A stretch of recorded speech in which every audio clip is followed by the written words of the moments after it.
Welcome to next India.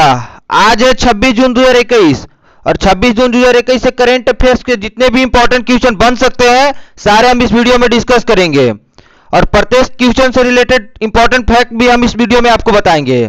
तो आप इस वीडियो को पूरा ध्यान से देखिए। अंत में मैं आपसे एक क्वेश्चन भी पूछूंगा, आपको उसका आंसर कमेंट बॉक्स में बताना है। यदि वीडियो अच्छा लगे तो लाइक, कमेंट तथा शेयर करना ना भूले तथा वीडियो के नीचे दिए गए डिस्क्रिप्शन के नीचे आपको एक लाल कलर का सब्सक्राइब बटन दिख रहा होगा, वहां पर जाकर चैनल को सब्सक्राइब कर ले तथा उसके बगल में दिए गए बेल आइकन को जरूर प्रेस कर ले ताकि हमारे तरफ से आने वाले सभी वीडियो का नोटिफिकेशन आपको जल्द ही मिल जाए। आज के इस वीडियो के पीडीएफ फाइल पाने के लिए आप हमारे इस वीडियो के डिस्क्रिप्शन में दिए गए टेलीग्राम चैनल को ज्वाइन कर ले तथा वहां से पीडीएफ डाउनलोड कर लें। टेलीग्राम चैनल पर आपको सारे के सारे पीडीएफ एक साथ मिल जाएंगे, तो वहां पर जाइए और सभी के सभी पीडीएफ को डाउनलोड कर लीजिए। तो चलिए दोस्तों, आज स्टार्ट करते हैं। आज का पहला क्वेश्चन है, हाल ही में नाविक दिवस कब मनाया गया है? तो हाल ही में नाविक दिवस कल ही के दिन यानी 25 जून को मनाया गया है। अंतर्राष्ट्रीय समुद्री संगठन हर साल 25 जून को नाविक और नौसैनिकों को सम्मान देने के लिए नाविक दिवस का वार्षिक दिवस मनाता है, जो समुद्री परिवहन का संचालन करके पूरी दुनिया को कार्य करने में मदद करता है। 2021 में डीओएस मतलब कि day of the seafarer, DOS की 11वीं वर्षगांठ है। कोविड-19 महामारी के मद्देनजर नाविक ने खुद को वैश्विक प्रतिक्रिया के अग्रिम पंक्ति में पाया और port access, resupply, crew changeover, प्रत्यावर्तन आदि के आसपास अनिश्चितताओं और कठिनाइयों को आसपास काम करने की कठिन परिस्थितियों के अधीन पाया। इस दिन का प्रस्ताव अर्थव्यवस्था और नागरिक समाज में नाविक के योगदान का जश्न मनाने के लिए 2010 में अंतर्राष्ट्रीय समुद्री संगठन द्वारा किया गया था। यह विशेष दिन 2021 से मनाया जा रहा है। चलिए अब चलते हैं अगले क्वेश्चन की ओर। अगला क्वेश्चन है, हाल ही में जॉन डेविस मैकफी का निधन हो गया है। इस किस कंपनी के संस्थापक थे? तो हाल ही में जॉन डेविड मैकफी का निधन हो गया है। यह मैकफी एंटीवायरस सॉफ्टवेयर के संस्थापक थे। इनका हाल ही में देहांत हो गया है। अब जान लेते हैं जॉन मैकफी के बारे में। ब्रिटिश अमेरिकी सॉफ्टवेयर का अग्रणी कंपनी मैकफी एंटीवायरस सॉफ्टवेयर के निर्माता जॉन डेविस मैकफी का निधन हो गया। जॉन बार्सिलोना के पास एक जेल में अपने सेल में मृत पाए गए, जहां वह अक्टूबर 2020 से कर चोरी के लिए जेल में थे। यह घटना न्याय विभाग के कर प्रभाग द्वारा टेनेसी में दायर आपराधिक आरोपों पर संयुक्त राष्ट्र अमेरिका में उनके प्रत्यर्पण को स्पेन के राष्ट्रीय न्यायालय द्वारा अधिकृत किए जाने के तुरंत बाद हुई। उन पर 2014 और 2018 के बीच जानबूझकर टैक्स रिटर्न दाखिल करने में विफल रहने का आरोप लगाया गया था, जबकि परामर्शकार, क्रिप्टो करेंसी, अन्य चीजों से लाखों की कमाई हुई थी। चलिए अब चलते हैं अगले क्वेश्चन की ओर। अगला क्वेश्चन है, हाल ही में भारत और विश्व बैंक ने मिजोरम के लिए कितना मिलियन अमेरिकी डॉलर का ऋण समझौता पर हस्ताक्षर किए हैं? तो हाल ही में भारत और विश्व बैंक ने मिजोरम के लिए 32 मिलियन अमेरिकी डॉलर ऋण पर समझौता किया है। मिजोरम सरकार के साथ भारत सरकार ने मिजोरम स्वास्थ्य प्रणाली शुद्धिकरण परियोजना के लिए विश्व बैंक के साथ 32 मिलियन डॉलर के ऋण समझौते पर हस्ताक्षर किए हैं। परियोजना का उद्देश्य मिजोरम के स्वास्थ्य सेवाओं को प्रबंधन क्षमता और गुणवत्ता में सुधार करना जिसमें कम सेवा वाले क्षेत्रों और कमजोर वर्गों के लाभ पर केंद्रित किया गया है। यह परियोजना स्वास्थ्य एवं परिवार कल्याण विभाग और इसके सहायक कंपनियों के शासन और प्रबंधन ढांचे को मजबूत करेगी। मिजोरम स्वास्थ्य प्रणाली शुद्धिकरण परियोजना के राज्य के सभी 8 जिलों के लोगों को लाभ होगा। यह स्वास्थ्य क्षेत्र के कर्मचारियों को विशेष रूप से माध्यमिक और प्राथमिक स्तरों पर उनके नैदानिक कौशल और दक्षताओं के निर्माण के साथ साथ उनकी योजना और प्रबंधन क्षमता को मजबूत करके लाभान्वित करेगी। बात हुई है विश्व बैंक के बारे में, तो जान लेते हैं विश्व बैंक के बारे में। विश्व बैंक का मुख्यालय वाशिंगटन डीसी यूएसए में है। विश्व बैंक का गठन 1944 जुलाई में हुआ था। विश्व बैंक के अभी अध्यक्ष डेविस माल्पस हैं। अब जान लेते हैं मिजोरम के बारे में। तो मिजोरम के राजधानी है आइजोल तथा मिजोरम का मुख्यमंत्री जोरामथंगा है तथा यहाँ का राज्यपाल पीएस श्रीधरन पिल्लाई है। यहाँ के खेल मंत्री द्वारा हाल ही में एक अनाउंसमेंट किया गया है कि यहाँ पर जो भी परिवार है, जो भी गांव यहाँ पर ज्यादा बच्चे पैदा करेंगे वहां पर उनको 1 लाख पुरस्कृत किए जाएंगे। 1 लाख रुपए नगद पुरस्कार दिया जाएगा तथा साथ ही उन्हें कई तरह का पुरस्कार भी दिए जाएंगे तथा इन्हें अवार्ड भी दिया जाएगा ऐसा करने के लिए। चलिए चलते हैं अब अगले क्वेश्चन की ओर। अगला क्वेश्चन है, हाल ही में रक्षा अनुसंधान और विकास संगठन यानी डीआरडीओ ने सबसोनिक क्रूज मिसाइल अब निर्भय का सफल परीक्षण किस तट से किया है? तो हाल ही में रक्षा अनुसंधान और विकास संगठन डीआरडीओ ने सबसोनिक क्रूज मिसाइल निर्भया का सफल परीक्षण ओडिशा तट से किया है। डीआरडीओ ने 24 जून 2021 को ओडिशा के बालासोर के चांदीपुर में एक एकीकृत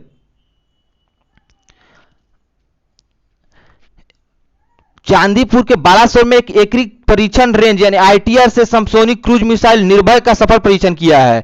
यह मिसाइल की 8वीं परीक्षण उड़ान थी। निर्भया की पहली टेस्ट फ्लाइट 12 मार्च 2013 को हुई थी। जान लेते हैं अब इस मिसाइल के बारे में।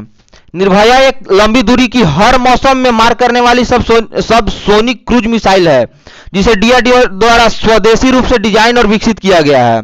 मिसाइल को कई प्लेटफॉर्मों द्वारा लॉन्च किया जा सकता है यह पारंपरिक और परमाणु हथियार ले जाने में सक्षम है। निर्भया 2 चरणों वाली मिसाइल है और एक ही उड़ान में कई लक्ष्यों को भेद कर सकती है। मिसाइल की लंबाई 6 मीटर, चौड़ाई 0.52 मीटर, पंखों का फैलाव 2.7 मीटर है और वजन लगभग 1500 किलोग्राम है। यह 1500 किलोग्राम का वजन है तथा 1500 किलोग्राम तक वजन उठाकर यह 1500 किलोमीटर तक भेद सकता है, यानी इसकी मारक क्षमता करीब 1500 किलोमीटर है। चलिए अब चलते हैं अगले क्वेश्चन की ओर। अगला क्वेश्चन है, हाल ही में किस बैंक ने Arogyam health care business launch किया है? तो हाल ही में स्टेट बैंक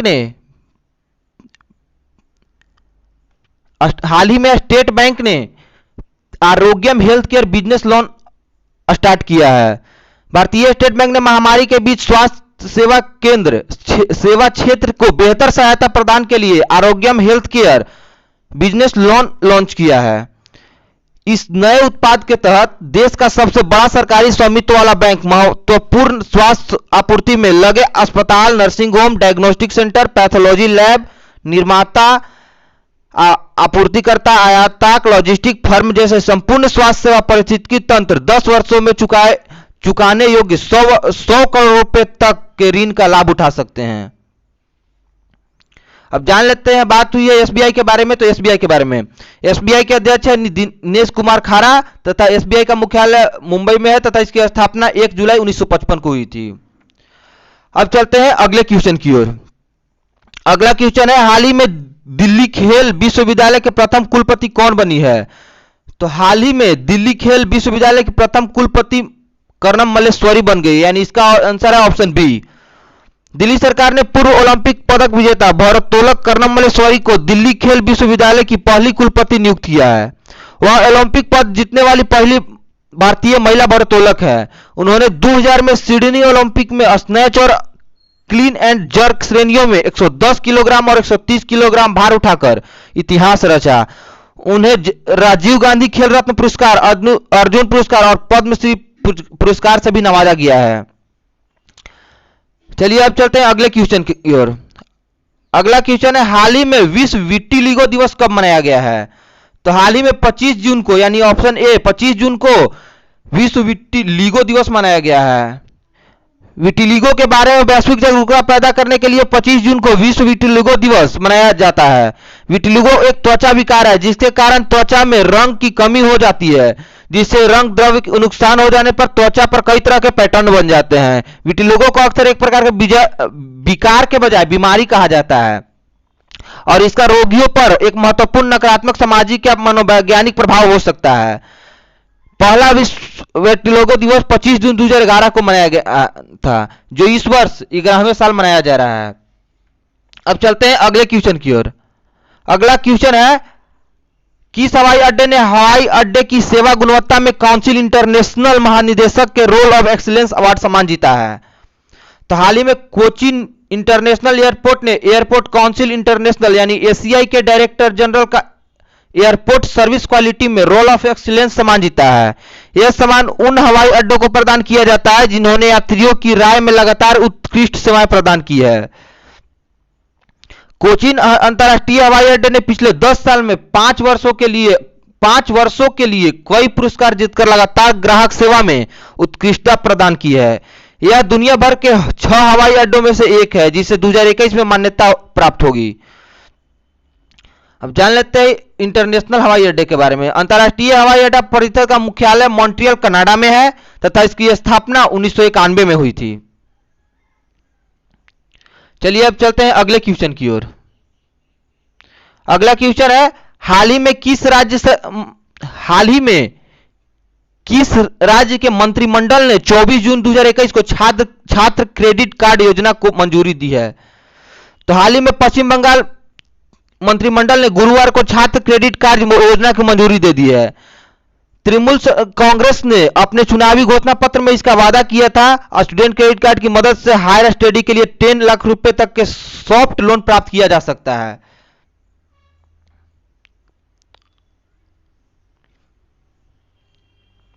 अब बात हुई है पश्चिम बंगाल के बारे में, तो इनके बारे में जान लेते हैं क्या क्या बात हुई है। तीसरी बार बंगाल की सतह पर काबिज हुई ममता बनर्जी के जनता से किए गए अपने वादों को अमली जामा पहनाना शुरू कर दिया है।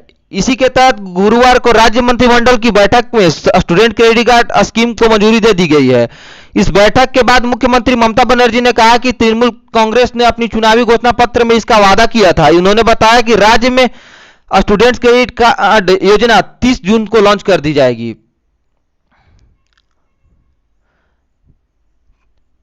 इसके तहत 10वीं कक्षा से लेकर 40 वर्ष तक के छात्रों को 10 लाख रुपए की ऋण दी जाएगी, एजुकेशन ऋण दी जाएगी, जिस पर नॉमिनल चार्ज यानी 4% चार्ज लगेगा। वो भी 15 साल के बाद रिफंड करना है।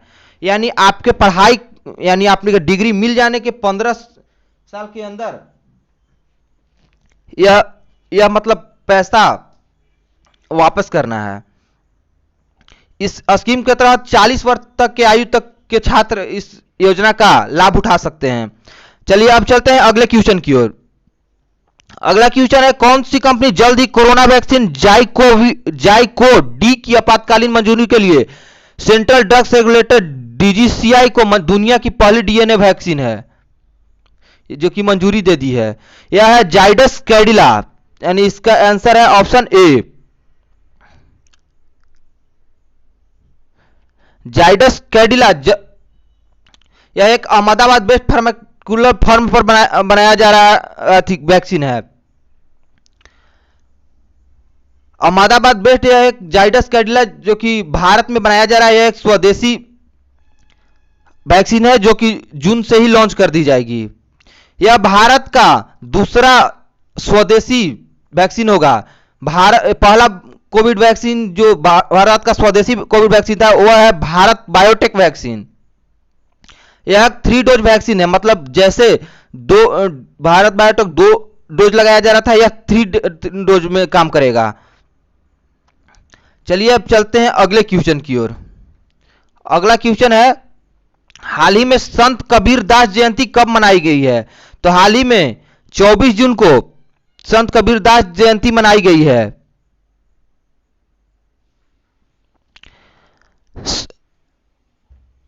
ज्येष्ठ शुक्ल पूर्णिमा को हुआ था कबीरदास जी का जन्म। संत कबीरदास जी ने अपने दोहों के माध्यम से भाईचारे, प्रेम, सद्भावना और सामाजिक समानता का संदेश दिया। उन्होंने समाज में फैले आमंडर और जात पात का सख्त विरोध किया था।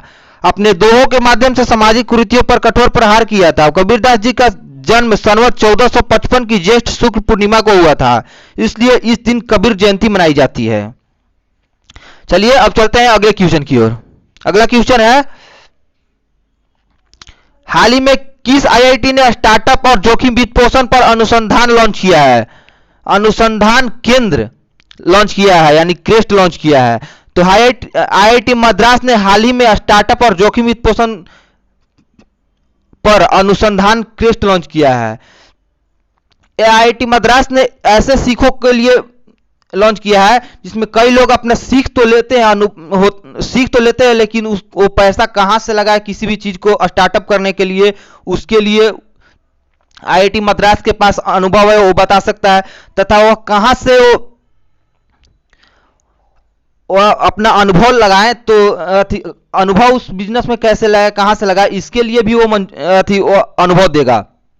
ऐसा क्रेस्ट लॉन्च आईआईटी मद्रास के द्वारा किया गया है। तो मतलब किसी भी बिजनेस को स्टार्ट करने के लिए स्टार्टअप और जोखिम वित्त पोषण पर अनुसंधान क्रेस्ट आईआईटी मद्रास के द्वारा लॉन्च किया गया है, जो कि छात्रों को मतलब छात्र जीवन से उभर जाने के बाद, पढ़ लेने के बाद जो भी बिजनेस स्टार्ट करना होगा उसके लिए यह हेल्प करेगी। चलिए अब चलते हैं अगले क्वेश्चन की ओर। अगला क्वेश्चन है, इट्स ए वंडरफुल लाइफ नामक एक नई पुस्तक किसने लिखी है? तो इट्स ए वंडरफुल लाइफ नामक पुस्तक का लेखक है रस्किन बॉन्ड। रस्किन बॉन्ड इस पुस्तक के लेखक हैं। चलिए अब चलते हैं, पहले जान लेते हैं रस्किन बॉन्ड के बारे में। भारतीय ब्रिटिश लेखक रस्किन बॉन्ड ने एलेफ बुक कंपनी द्वारा प्रकाशित इट्स अ वंडरफुल लाइफ नामक एक नई पुस्तक लिखी है। पुस्तक के एक अवधारणात्मक उत्थान गहराई से चलती और गैर काल्पनिक तरीकों से लिखी गई है। वह पद्मश्री और पद्म भूषण के प्राप्तकर्ता हैं। उनका पहला उपन्यास था room of on the roof. जान लीजिए ये पद्मश्री और पद्म भूषण दोनों से इनको प्राप्त है। चलिए अब चलते हैं अगले क्वेश्चन की ओर। अगला क्वेश्चन है, ओपेरा इरा में विंबलडन के लिए क्वालिफाई करने वाली पहले चीनी व्यक्ति कौन बनी है?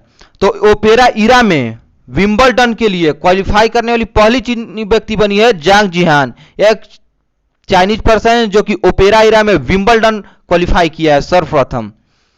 चलिए अब चलते हैं अगले क्वेश्चन की ओर। अगला और आज का अंतिम क्वेश्चन है, 30 जून को कौन सा राज्य सरकार फिनोमिकल न्यूमोकोकल कॉन्जुगेट वैक्सीन लॉन्च करेगी?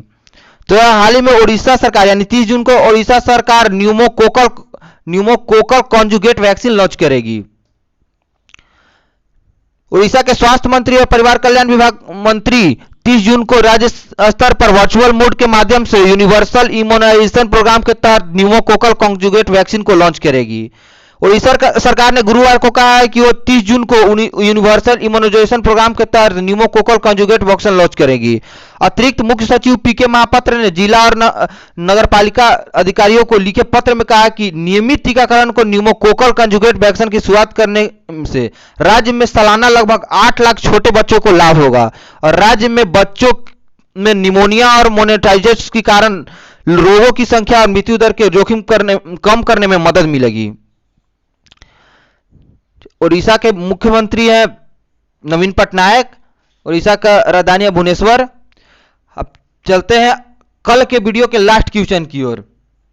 कल का क्वेश्चन था, हाल ही में सिकल सेल रोग दिवस यानी एससीडी कब मनाया गया है? तो हाल ही में सिकल सेल रोग दिवस 19 जून को मनाया गया है। अब चलते हैं आज के लिए आप लोग के लिए क्वेश्चन। आज के लिए आप लोग का क्वेश्चन है, किस देश ने चीन आसियान से जुड़े दुनिया के सबसे बड़े मुक्त व्यापार समझौते की मंजूरी दे दी है? तो इस क्वेश्चन का जवाब आपको कमेंट बॉक्स में बताना जरूरी है। आप इसका जवाब कमेंट बॉक्स में जरूर दें तथा प्रत्येक दिन का डे जरूर उसको कमेंट बॉक्स में लिखें ताकि आपको प्रत्येक महीना का डे एक लाइन में याद रहे। तो दोस्तों यह हमारा नेक्स्ट इंडिया नाम का चैनल, आप इसे सब्सक्राइब करना ना भूलें। वीडियो अच्छा लगे तो लाइक कमेंट तथा शेयर जरूर करें। आप हमें फेसबुक, इंस्टाग्राम, टेलीग्राम, ट्विटर सभी जगह फॉलो कर सकते हैं। फेसबुक आईडी दिया हुआ है यहाँ पर, इंस्टाग्राम भी आईडी दिया हुआ है तथा टेलीग्राम आईडी पर भी यहाँ पर दिया हुआ है। टेलीग्राम आईडी पर टेलीग्राम चैनल को हम ज्वाइन जरूर कर ले ताकि आपको सारे के सारे पीडीएफ एक साथ मिल जाएंगे तथा वीडियो का सभी लिंक वहां पर अवेलेबल है। आपको सारे के सारे वीडियो का लिंक वहां पर मिल जाएगा। चलिए तो दोस्तों फिलहाल के लिए आप सभी का बहुत बहुत धन्यवाद। अपना ख्याल रखें, मुस्कुराते रहे, बढ़ते रहे, बड़ों का सम्मान करें, छोटों को प्यार दें, अपना व्यक्तित्व इस प्रकार से विकसित करें ताकि लोग, खास करके महिलाएं, आपके साथ सुरक्षित महसूस करें। धन्यवाद।